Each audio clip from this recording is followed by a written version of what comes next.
જી હું પીટી જાડેજા આંતરરાષ્ટ્રીય પ્રમુખ રાજપૂત યુવા સંઘ। આજે અમે કમિશનર સાહેબને આવેદનપત્રમાં હકીકત જે સત્ય હકીકત છે જણાવવા માટે આવ્યા છીએ।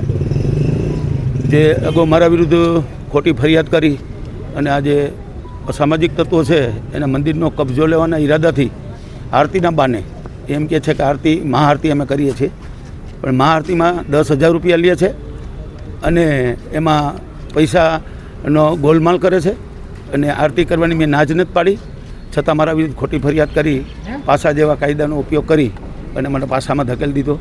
મેં ફરિયાદ આપેલી છે સત્ય હકીકત સાથે, પ્રૂફ સાથે। અહીંયા તોડફોડ કરી છે, બાકડા મૂક્યા છે, પૂજારીને ધમકી આપી છે, પૂજારીનું સૂચિત મકાન પાડી નાખવા માટે, ટાટિયા ભાંગી નાખવા માટે, બરાબર છે। પૂજારીને કે તમને બદલાવી નાખશું, બીજા પૂજારી મૂકી દેશું, આવી ધરાહારી અને દાદાગીરી કરી એ અગાઉ મેં એ ફરિયાદ આપેલી છે 27/6।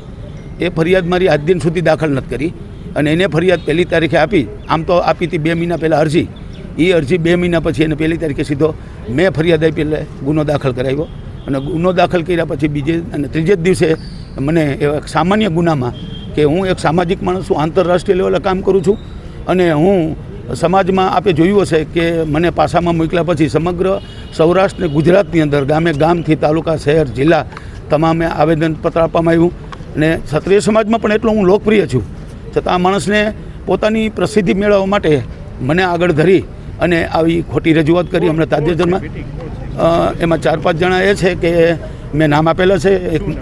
એક છે તીર્થરાજસિંહ ગોહિલ, એક મયુરસિંહ રાણા, એક જસ્મીન ઉર્ફે લાલો, પછી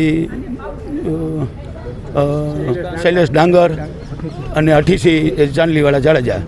આ બધા માથા ભારે છે ને બીજા 10-12 જણા એની મેં ફરિયાદ આપેલી છે। એ ફરિયાદ આજ દિન સુધી દાખલ નથી કરી।